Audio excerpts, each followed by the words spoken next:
నమస్తే, welcome to AC news. విద్యుత్ కొనుగోలుపై జగన్ది అసత్య ప్రచారమని, ప్రజా అవసరాల మేరకే విద్యుత్ ఒప్పందాలు కొనుగోలు చేస్తున్నారని, విద్యుత్ కొనుగోలుపై జగన్ ప్రచారాలు నమ్మవద్దని విద్యుత్ శాఖ మంత్రి కొట్టిపాటి రవికుమార్ ప్రకటనలో మండిపడ్డారు. వైసీపీ హయాంలో యూనిట్ విద్యుత్తును కేవలం ₹2.40 మాత్రమే కొనుగోలు చేశారని, జగన్ అబద్ధాలు చెబుతున్నారని, వైసీపీ ప్రభుత్వంలో యూనిట్ విద్యుత్ 5 కంటే ఎక్కువ ఖర్చు చేసి కొనుగోలు చేసినట్లు మంత్రి స్పష్టం చేశారు. యాక్సిస్ కంపెనీ సోలార్ విండ్తో పాటు బ్యాటరీ స్టోరేజ్ ప్రాజెక్టులను కూడా నిర్వహిస్తోంది. దీని ద్వారా ప్రజా అవసరాలు, విద్యుత్ వినియోగం మేరకే విద్యుత్ కొనుగోలు చేస్తున్నారన్నారు. రాష్ట్రానికి అన్ని విధాలుగా లబ్ధి కలిగే యాక్సిస్ విద్యుత్ ఒప్పందాలపై జగన్మోహన్ రెడ్డి ఇకనైనా విష ప్రచారాలు ఆపాలన్నారు. వైసీపీ ప్రభుత్వం అనైతిక విద్యుత్ ఒప్పందాలతో అత్యధిక విద్యుత్ వినియోగం జరిగే సమయంలో ప్రస్తుతం యూనిట్కు ₹8 నుంచి ₹10 వెచ్చించి విద్యుత్ కొనుగోలు చేయాల్సి వస్తుందన్నారు. ఎన్డీఏ కూటమి ప్రభుత్వం అధికారంలోకి వచ్చి సంవత్సరం అవుతున్న ఎన్నికల సమయంలో ఉపాధ్యాయులకు ఇచ్చిన హామీలని నేటికి అమలు చేయకుండా విద్యారంగంలో అనేక మార్పులు తీసుకువచ్చి గందరగోళ పరిస్థితి కల్పిస్తున్నారని ఏపీటీఎఫ్ జిల్లా అధ్యక్షులు శేఖర్ బాబు అన్నారు. పాఠశాలలో అసంబంధ విధానాలకు వ్యతిరేకంగా ఏపీటీఎఫ్ ఆధ్వర్యంలో అద్దెకి పట్టణంలోని ఎంఆర్ఓ కార్యాలయం వద్ద సోమవారం నిరసన కార్యక్రమాన్ని చేపట్టారు. ఎంఆర్ఓ శ్రీచరణ్ కలిసి ఉపాధ్యాయులు వినతి పత్రం అందజేశారు. ఈ సందర్భంగా జిల్లా అధ్యక్షులు శేఖర్ బాబు మాట్లాడుతూ, ఆంధ్రప్రదేశ్ రాష్ట్రంలో విద్యా వ్యవస్థలో అనేక మార్పులు తెచ్చారని, గత ప్రభుత్వం విద్యా వ్యవస్థను నాశనం చేస్తే ప్రస్తుత ప్రభుత్వం అదే బాటలో నడుస్తుందని, తక్షణమే 117 జీవోను రద్దు చేయాలని డిమాండ్ చేశారు. నారా లోకేష్ ఎన్నికల సమయంలో 117 జీవో రద్దు చేస్తామని చెప్పి అధికారంలోకి వచ్చి సంవత్సరం అవుతున్న నేటికి 117 జీవో రద్దు చేయలేదన్నారు. విద్యా వ్యవస్థలో గత ప్రభుత్వం 6 రకాల ప్రైమరీ పాఠశాలలు అమలు చేస్తే ప్రస్తుత ప్రభుత్వం 9 రకాల అమలు చేస్తుందని శేఖర్ బాబు తీవ్ర స్థాయిలో మండిపడ్డారు. అమృతపూడి శేఖర్ బాబు, నేను బాపట్ల జిల్లా ఏపీటీఎఫ్ అధ్యక్షులుగా పనిచేస్తా ఉన్నా. ప్రస్తుతం మన ఆంధ్రప్రదేశ్ రాష్ట్రంలో ఈ విద్యా వ్యవస్థలో ఉన్నటువంటి పరిణామాలను మనం ఒకసారి గమనించాల్సినటువంటి విషయం ఎంతైనా ఉంది. ఎందుకంటే గత ప్రభుత్వం మరి 5 సంవత్సరాల్లో ఈ యొక్క విద్యా వ్యవస్థని అనేకమైనటువంటి ప్రయోగాలు చేసి విద్యా వ్యవస్థని కుంటుపడేటువంటి స్థాయికి తీసుకొచ్చినటువంటి విషయం మనందరికీ తెలుసు. ఏదైతే 3వ తరగతి నుంచి హై స్కూల్లో కలపటం, మరి ఈ చిన్నపిల్లల యొక్క స్థాయిని బట్టి వాళ్ళ యొక్క వయసుని రీత్యా మరి వాళ్ళు హై స్కూల్ స్థాయిలో ఉన్నటువంటి ఆ వయసు పిల్లలతో వీళ్ళు కలవలేక అనేకమైనటువంటి ఇబ్బందులు, అనేకమైనటువంటి పరిణామాలను మనం గమనించాం. మరి అందులో భాగంగానే ఆ 117 జీవో ఏదైతే ఉందో మరి దానిలో భాగంగానే గత ప్రభుత్వం ఈ ప్రయోగాలన్నీ చేయటం జరిగింది. దాని వలన ఈ ముఖ్యంగా ఈ ప్రైమరీ వ్యవస్థ అనేది అస్తవ్యస్తంగా ఉన్నటువంటి పరిస్థితిని మనం గమనించి మనం ఎప్పటి నుంచో ఈ 117 జీవోని రద్దు చేయాలని చెప్పేసి మనం డిమాండ్ చేస్తూ ఉన్నాం. మరి గత ప్రభుత్వంలో ఉన్నప్పుడు మరి ఆ రోజున ప్రతిపక్ష నాయకుడిగా ఉండబడేటువంటి ఇవాళ విద్యాశాఖ మంత్రిగా ఉండబడేటువంటి ఆయన నారా లోకేష్ గారు మరి పాదయాత్ర చేసినప్పుడు కానివ్వండి, మరి అనేకమైనటువంటి సందర్భాల్లో ఆయన ఈ యొక్క 117 జీవోని రద్దు చేస్తానని చెప్పేసి హామీ ఇవ్వటం జరిగింది. మరి ఈ నూతన ప్రభుత్వం ఏర్పడిన తర్వాత మరి దగ్గరగా సంవత్సరం అవుతూ ఉంది ప్రభుత్వం ఏర్పడి. మరి ఆ 117 జీవోని గురించి రద్దు చేస్తామంటున్నారు, కానీ ఇంతవరకు దాన్ని రద్దు చేయకుండా మరి కొత్త జీవోలు ద్వారా వీళ్ళు అనేక విధాల ఈ యొక్క విద్యా వ్యవస్థని మరి అంతకన్నా దారుణమైనటువంటి పరిస్థితుల్లోకి నెట్టివేసే విధంగా వీళ్ళ యొక్క ప్రయత్నాలు ఉన్నాయని చెప్పేసి తెలియజేసుకుంటూ ఉన్నాం. ఎందుకంటే మరి ఆ రోజున హామీ ఇచ్చినట్లుగానే మరి ఈ విద్యా వ్యవస్థలో మరి అనేకమైనటువంటి ఇవాళ ఆయన 6 విధాల ప్రైమరీ పాఠశాలను ఏర్పాటు చేస్తే ఇవాళ మరి ఈయన 9 రకాలైనటువంటి పాఠశాలని అమలు చేయడానికి చర్యలు తీసుకుంటూ ఉన్నారు. మరి ఈ క్రమంలో మరి విద్యా వ్యవస్థను కాపాడుకోవాల్సిన బాధ్యత ఉపాధ్యాయ సంఘాలపైన ఉంది. కాబట్టి మరి ఏదైతే నూతనంగా ఏర్పాటైనటువంటి ఈ యొక్క ప్రభుత్వానికి మా యొక్క రాష్ట్ర సంఘం ఒక సంవత్సరం పొడుగుతా మనం వేచి చూసి వాళ్ళ యొక్క ఆలోచన విధానాలని, వాళ్ళు ఏ విధంగా విద్యా వ్యవస్థ మీద ఆలోచిస్తున్నారో అటన్నిటినీ గమనించిన తర్వాతనే మనం ఉద్యమం చేయకపోతే ఈ యొక్క ప్రైమరీ వ్యవస్థ ముఖ్యంగా ఈ గవర్నమెంట్ ఎడ్యుకేషన్ వ్యవస్థ అనేది కుప్పగోలటానికి సిద్ధంగా ఉన్నటువంటి పరిస్థితుల్లో మనం మౌనంగా ఉండటం అనేది కరెక్ట్ కాదని చెప్పేసి మా యొక్క రాష్ట్ర సంఘం ఇచ్చినటువంటి పిలుపుని అందుకొని ముఖ్యంగా ఈ రోజున 5వ తారీఖున మరి అన్ని పాత తాలూకా కేంద్రాల్లో ఈ యొక్క ధర్నాని నిర్వహించడం జరుగుతూ ఉంది. ఇది రాష్ట్ర వ్యాప్తంగా జరుగుతూ ఉంది. అంతేకాకుండా తర్వాత జిల్లాల్లో కూడా రేపు 9వ తారీఖున జిల్లా స్థాయిలో కూడా ఇటువంటి ధర్నాలు జరుగుతూ ఉంటాయి. రాష్ట్ర వ్యాప్తంగా రాష్ట్ర యూపీటీఎఫ్ రాష్ట్ర పిలుపు మేరకు తాలూకా కేంద్రంలో జరిగినటువంటి ధర్నాకి చేసిన అందరికీ నమస్కారాలు.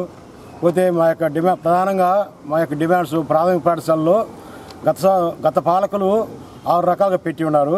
ఈ పాలకులు వచ్చిన తర్వాత 8 రకాలుగా 1 నుంచి 2 అని 1 నుంచి 5 అని చెప్పి మోడల్ స్కూల్స్ అని ప్రైవేట్ స్కూల్స్ అని బేసిక్ స్కూల్స్ కానీ వాళ్ళు 1 నుంచి 10 దాకా 6 నుంచి 10 దాకా రకరకాలుగా పెట్టి విద్యా వ్యవస్థను నిర్వీర్యం చేస్తున్నారు.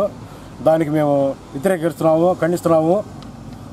ఉన్నత పాఠశాల హై స్కూల్లో కూడా 50 మంది పిల్లలకి ఒక సెక్షన్ అంటే ఉపాధ్యాయులు కష్టంగా ఉంటుంది. 45 మందికి ఒక సెక్షన్ పెట్టి వాటిని బాగా చేయాలని మేము ప్రధానంగా డిమాండ్ చేస్తున్నాము. ఏపీటీఎఫ్ తరఫున మేము ఇవే కాక గత పాలకులు మాకు 2022 జూలైలో 2023 జూలై నుంచి మాకు పిఆర్సీ రావాల్సి ఉంది. ఇంతమట్టి దాని గురించి ఏ విధంగా కమిషన్ వేశారు, అది పోయింది. ఈ పాలకులు కూడా 2000 వచ్చారు, సంవత్సరం అవుతుంది, వచ్చినా కూడా ఇంతమట్టికి ఏ విధమైనటువంటి చర్యలు లేవు. మరి ఐఆర్ ఈ పిఆర్సీ కమిషన్ వేసేలోపు 30% ఐఆర్ ఇచ్చి ఈ ఉద్యోగ ఉపాధ్యాయులు చేయాలని మేము కోరుకున్నాము. జిల్లా స్థాయిలో 14వ తారీఖు రాష్ట్ర స్థాయిలో కూడా ధర్నా చేయడానికి మేము వెనుకవేయము. గవర్నమెంట్ ప్రభుత్వం దీని యొక్క గురించి సానుకూలంగా స్పందిస్తారని మేము కోరుకుంటున్నాం. जिंदाबाद एपीटीएफ जिंदाबाद जिंदाबाद जिंदाबाद एपीटीएफ जिंदाबाद long live long live APTF long live long live long live APTF long live long live long live APTF long live IR వెంటనే ప్రకటించాలి ఐఆర్ వెంటనే ప్రకటించాలి జియో 117 రద్దు చేయాలి.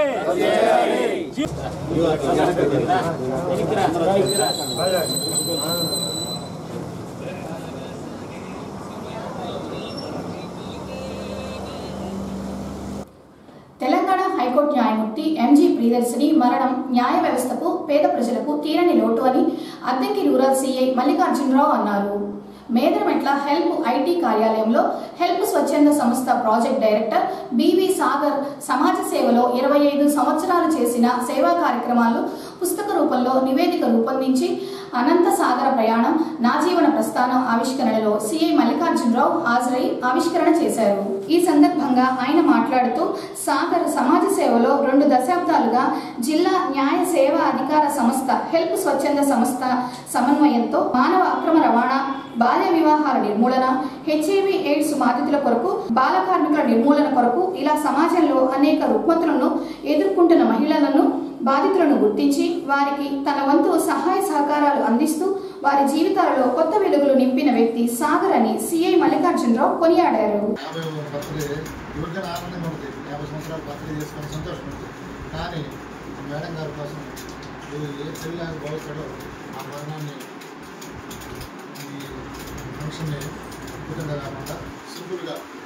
మరి అట్లాగే జీవిత చరిత్ర రాసుకున్న సాగర్ పుస్తకాన్ని మరి ఆమెకి అంకితం చేస్తాను.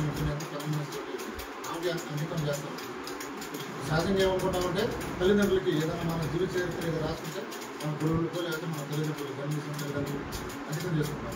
కానీ మేడం గారికి అంకితం చేస్తున్నాను. చాలా మంచి హృదయంతో అంకితం చేస్తున్నాను. నేను ఫస్ట్ డిపార్ట్మెంట్లోకి వచ్చిన తర్వాత నుండి కూడా నాకు సాగర్ పరిచయం. ఎప్పుడు ఏదో కార్యక్రమాలు జరుగుతూ ఉంటాయి, సాగర్ కనపడుతూ ఉంటాడు.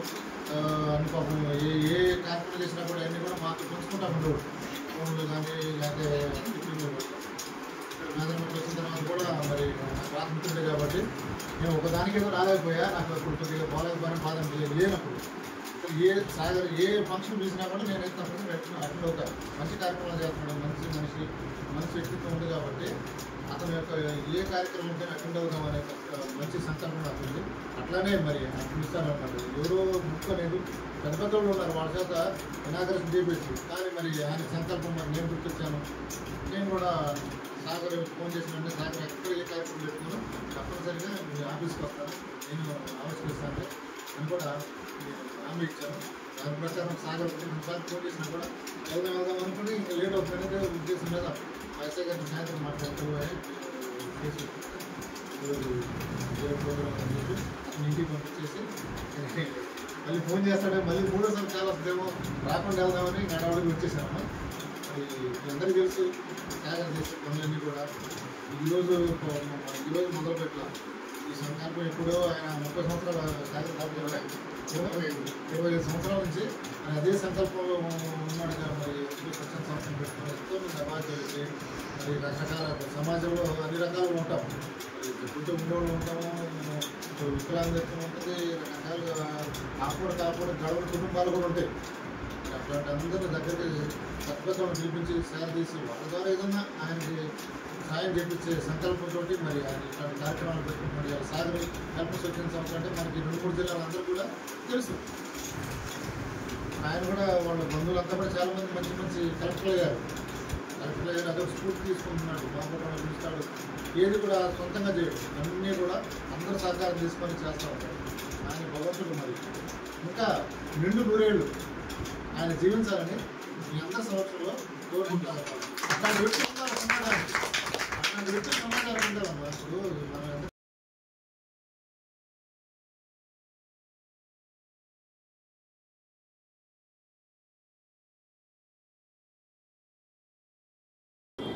ఈ నెల 5వ తేదీ నుంచి 15వ తేదీ వరకు అద్దంకి మండలంలోని వివిధ గ్రామ పంచాయతీల్లో ప్రత్యేక ఆధార్ క్యాంపులు నిర్వహిస్తున్నారని అద్దంకి మండల పరిషత్ అభివృద్ధి అధికారి సింగయ్య అన్నారు. అద్దంకి మండలం కుంకుపాడు, కొటికలపూడి గ్రామాల్లో సోమవారం ఆధార్ క్యాంపులు ప్రారంభమయ్యాయి. పుట్టిన పిల్లల దగ్గర నుంచి పెద్దవాళ్ల వరకు ఆధార్ కార్డులో మార్పులు చేర్పులు, చిన్నపిల్లలకు కొత్త ఆధార్ కార్డు జారీ చేయనున్నారు. ఈ సందర్భంగా ఎంపీడీఓ సింగయ్య మాట్లాడుతూ 5వ తేదీన కొటికలపూడి, కుంకుపాడు, 6వ తేదీన నాగులపాడు, తిమ్మాయిపాలెం గ్రామాల్లోని సచివాలయాల్లో, 8వ తేదీన బొమ్మనంపాడు, మణికేశ్వరం, 12వ తేదీన జార్లపాలెం, సింగరకొండపాలెం, 13వ తేదీన చక్రాయపాలెం, కలవకూరు, 14వ తేదీన వెంపరాల, శంకవరపాడు, 15వ తేదీన ఉప్పలపాడు, ధర్మవరం గ్రామ సచివాలయాల్లో ఆధార్ క్యాంపులు నిర్వహిస్తున్నారని, గ్రామాల్లో ఉన్న ప్రజలు ఈ అవకాశాన్ని వినియోగించుకోవాలని ఎంపీడీఓ సింగయ్య తెలిపారు. అందరికీ నమస్కారం. ఆధార్ సేవల కోసం ప్రత్యేక క్యాంపులు ఈ నెలలో ఏర్పాటు చేయడం జరిగింది. 5, 6, 7, 8 తేదీల్లో, అలాగే మళ్ళీ 12, 13, 14, 15 తేదీల్లో ఈ క్యాంపులు ఏర్పాటు చేయడం జరిగింది. ముఖ్యంగా ఈరోజు కుంకుపాడు, కొటికలపూడిలో క్యాంపులు ప్రారంభమైనాయి. ఆధార్కి సంబంధించినటువంటి అన్ని సేవలు, కొత్త ఆధార్ కార్డు తీసుకోవడం, ఉన్న ఆధార్ కార్డులో సవరణలు, ఫోన్ నెంబర్ మార్పులు, పేరు మార్పులు, ఊరు మార్పులు, లేక అడ్రస్ మార్పులు, ఇలాంటివన్నీ కూడా చేసుకోవచ్చు. దీన్ని అందరూ ఆయా గ్రామాల్లో ఉపయోగించుకోవాల్సిందిగా కోరుతున్నాను. 5వ తేదీన కుంకుపాడు, కొటికలపూడి గ్రామాల్లో, 6వ తేదీన నాగులపాడు, తిమ్మాయిపాలెం గ్రామాల్లో, 7వ తేదీన వెంకటాపురం, వేలమూరుపాడు గ్రామాల్లో, 8వ తేదీన బొమ్మనంపాడు, మణికేశ్వరం గ్రామాల్లో ఈ క్యాంపులు ఏర్పాటు చేశారు. అలాగే 12వ తేదీన జార్లపాలెం, సింగరకొండపాలెం, 13వ తేదీన చక్రాయపాలెం, కలవకూరు, 14వ తేదీన వెంపరాల, శంకవరపాడు, 15వ తేదీన ఉప్పలపాడు, ధర్మవరం సచివాలయాల్లో ఈ క్యాంపుల్ని స్పెషల్గా ఏర్పాటు చేయడం జరిగింది. ఈ ముఖ్యంగా అంగన్వాడీ పిల్లలకు సంబంధించి బర్త్ సర్టిఫికేట్ కూడా కొన్ని ఇతర మున్సిపాలిటీ నుంచి కూడా తెప్పించడం జరిగింది. వాళ్ళకు కూడా అంగన్వాడీ పిల్లలందరికీ బర్త్ సర్టిఫికేట్లు ఇప్పించడానికి ప్రత్యేక చర్యలు తీసుకోవాల్సిందిగా కోరుతున్నాను.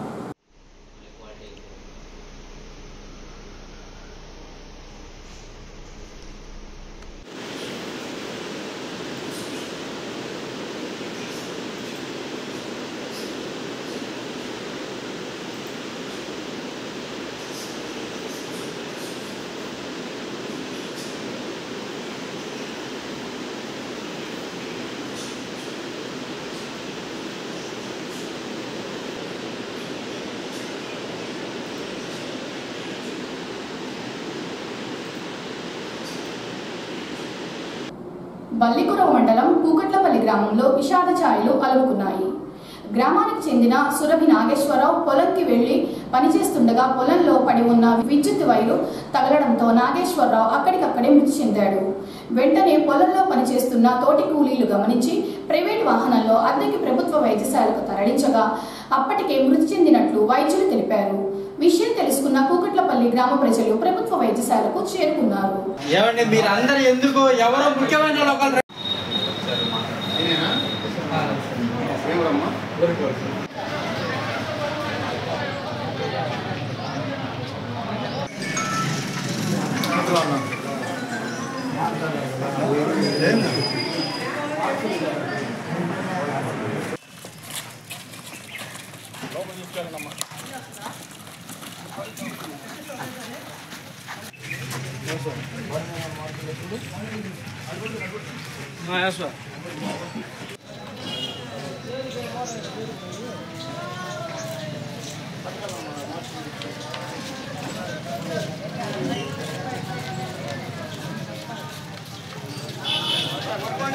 సార్ మాది కూకట్లపల్లి బల్లిపురం మండలం పొలంలో పని చేసుకుంటుంటే కరెంటు తీగ తగిలి షార్టేజ్ వచ్చి స్వర్గ నాగి అనే వ్యక్తి మరణించారు. అద్దెకి పట్టణంలోని ప్రభుత్వ జూనియర్ కళాశాల ఆవరణలో ఉన్న పార్కుని సోమవారం అద్దెకి పురపాలక సంఘ కమిషనర్ రవీంద్ర పరిశీలించారు. పార్కులో ఉన్న పిల్లలు ఆట పరికరాలు పగిలి ఉండడంతో చూసి త్వరలోనే రిపేర్లు చేయిస్తారన్నారు.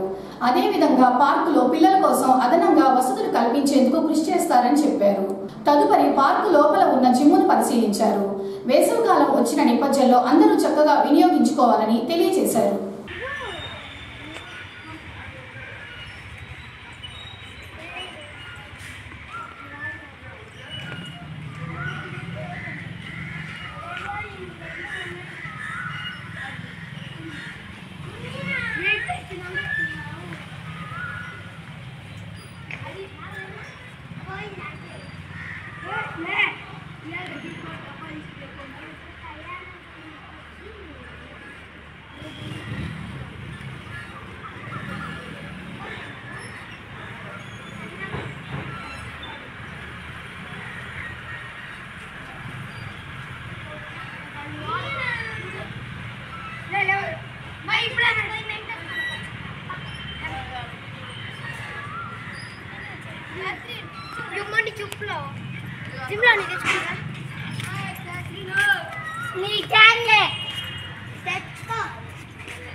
ఏఎస్ఎన్ న్యూస్ ఇంతటితో సమాప్తం. నమస్కారం.